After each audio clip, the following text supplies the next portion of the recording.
अध्याय 19वां। पुनस्वन व्रत की संपूर्ण विधि। राजा परीक्षित ने पूछा, मुनिवर कृपया मुझे उस पुनस्वन व्रत की विधि बताएं जिसके करने से भगवान विष्णु प्रसन्न हो जाते हैं।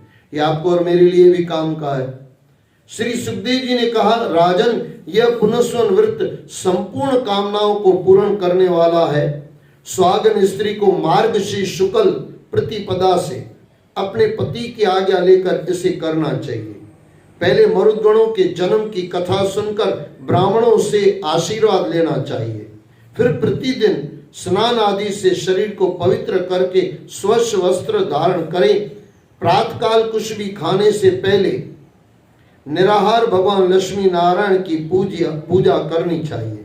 प्रार्थना इस प्रकार करें, हे प्रभु, आप पूर्ण काम है, आपको किसी से भी कुछ लेना देना नहीं है, आप समस्त विभूतियों और सिद्धियों के स्वामी हैं। मैं बार बार आपको नमस्कार करती हूँ।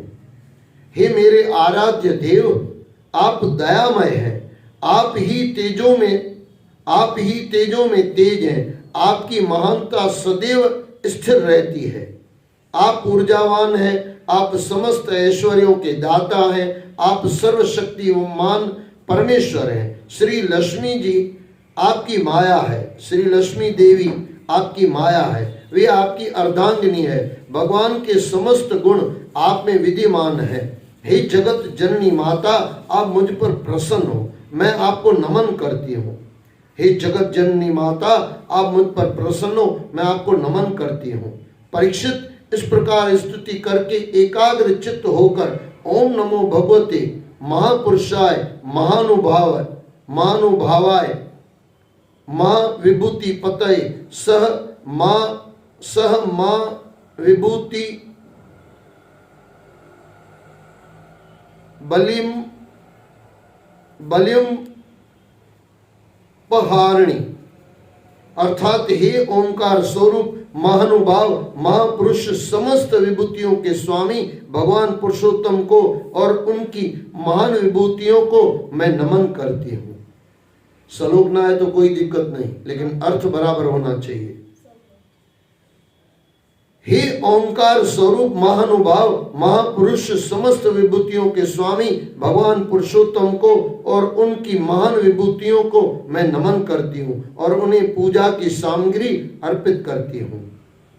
इस मंत्र के द्वारा प्रतिदिन स्थिर चित्त से श्री विष्णु भगवान का आह्वान, अर्घपाद, आचमन, स्नान, वस्त्र, यज्ञोपवीत, आभूषण, गंध, पुष्प, धूप, दीप, नैवेद्य आदि से पूजन करें। जो नैवेद्य प्रसाद बचा रहे उससे ओम नमो भगवते महापुरुषाय मां विभूति पतये स्वाहा, महान ऐश्वर्य के स्वामी भगवान पुरुषोत्तम को नमस्कार है। फिर से ओम नमो भगवते महापुरुषाय मां विभूति पतये स्वाहा, महान ऐश्वर्य के स्वामी भगवान पुरुषोत्तम को नमस्कार है। कहकर उन्हीं के लिए यह हवन करें और अग्नि में आहुतियां डालें। परीक्षित, जो सभी प्रकार की संपत्तियों का इच्छुक हो उसे प्रतिदिन भक्ति भाव से भगवान श्री लक्ष्मी नारायण की पूजा करनी चाहिए, क्योंकि वे ही संपूर्ण मनोकामनाओं को पूर्ण करने वाले हैं।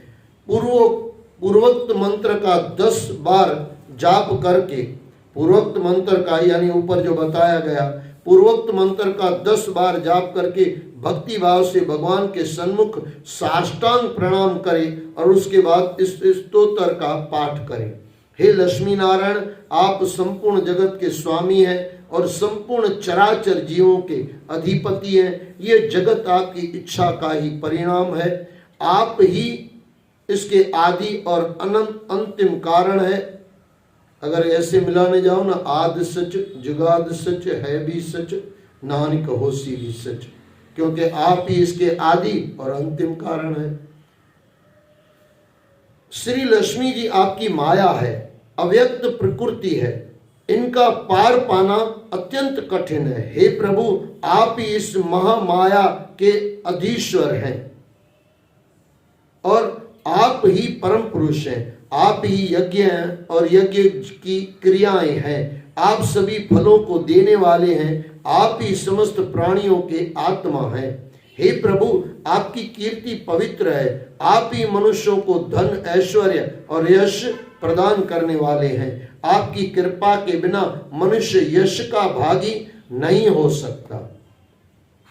आपकी कृपा के बिना मनुष्य यश का भागी नहीं हो सकता। आप मेरी मनोकामनाओं को पूर्ण करें। राजन, इस प्रकार परम दानी भगवान लक्ष्मी नारायण की आराधना करके वहां से नैवेद्य यानी प्रसाद हटा दें और आचमन करके पूजा करें।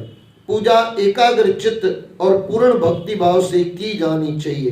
काफी बार मैंने आपको कहा है, एकाग्र चित्त यानी पूरा ध्यान लगा के करो, एकाग्र चित्त हो जाता है। एकाग्र चित्त करना हमारी ताकत नहीं है। ध्यान से बैठो, पूरा डूब के बैठो, चित्त एकाग्र हो जाता है। पूजा के उपरांत अपने पति को साक्षात भगवान समझकर प्रेम से उनकी प्रिय वस्तुएं उन्हें समर्पित करें। पति के लिए भी यह आवश्यक है कि वह अपनी पत्नी के समस्त कार्यों में उसका हाथ बटाएं, क्योंकि किसी भी अनुष्ठान का फल दोनों को ही प्राप्त होता है, चाहे वह अनुष्ठान एक के द्वारा किया गया हो। यदि पत्नी किसी कारणवश अपने व्रत के पालन में अयोग्य हो जाए तो पति को वह अनुष्ठान पूरा करना चाहिए। भगवान विष्णु का यही व्रत पुनस्वन व्रत कहलाता है। इसे एक बार प्रारंभ करने के उपरांत बीच में कभी नहीं छोड़ना चाहिए। व्रत करने के उपरांत ही प्रसाद ग्रहण करे। साध्वी स्त्री को इस विधि के साथ पूरे साल भर यह व्रत करना चाहिए और मार्गशीर्ष की अमावस्या को उद्यपान करना चाहिए। जिस दिन उद्यपान करना हो उस दिन प्रातःकाल स्नान करके पूर्वतः विष्णु भगवान का पूजन करें और पति द्वारा घी मिली खीर की अग्नि में 12 आहुतियां दें। इसके बाद ब्राह्मणों से आशीर्वाद लेकर भक्ति भाव से उन्हें भोजन करा के स्वयं भोजन करें। परीक्षित, भगवान के इस पुनस्वन व्रत को जो भी मनुष्य विधि पूर्वक करता है उसे उसकी मनचाही वस्तु मिल जाती है। स्त्री द्वारा इस व्रत का पालन करने से सौभाग्य, संपत्ति, संतान, यश और घर प्राप्त होता है। उसके पति की उम्र लंबी हो जाती है। इस व्रत का पालन यदि कोई कन्या करती है तो उसे शुभ लक्षणों वाला पति प्राप्त होता है और विधवा स्त्री करे तो उसे वैकुंठ लोक प्राप्त होता है। जिस स्त्री के बच्चे मर जाते हैं उसके बच्चों को लंबी उम्र प्राप्त होती है। रोगी इस व्रत के प्रभाव से स्वस्थ शरीर प्राप्त करता है और सामान्यतः मनुष्य इस व्रत के करने से देवताओं और पितरों को प्रसन्न करता है। बोलो सद्गुरुदेव भगवान की जय। यहाँ 6ठा सेकंड समाप्त हुआ। बोलो सद्गुरुदेव भगवान।